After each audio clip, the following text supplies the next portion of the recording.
মতপার্থক্য থাকলেও নির্বাচনে সব ইসলামী দল জোটবদ্ধ হয়ে প্রতিটি আসনে একক প্রার্থী দেবে, এমন আশা প্রকাশ করেছেন খেলাফত মজলিসের মহাসচিব ডক্টর আহমদ আব্দুল কাদের।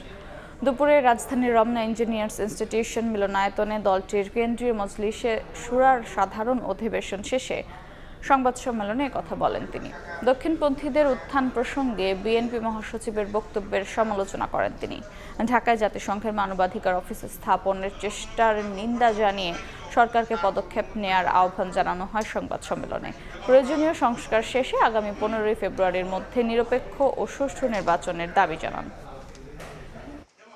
বাংলাদেশের রাজনীতিতে ইসলামী শক্তির ভূমিকা পালনের লক্ষ্যে ইসলামী দল ও মস্তক সময়ের ঐক্যের উপর সবিশেষ গুরুত্ব দিয়ে আসন্ন জাতীয় সংসদ নির্বাচনে প্রতিটি আসনের বিপরীতে একজন মাত্র প্রার্থী দেওয়ার প্রচেষ্টা অব্যাহত রাখার দৃঢ় সংকল্প ঘোষণা করছে। রাজনৈতিক ময়দানে ইনসাফের প্রশ্নে, জাতীয় উন্নয়নের প্রশ্নে, স্বাধীনতার প্রশ্নে আমাদের ঐক্য দেওয়া প্রয়োজন।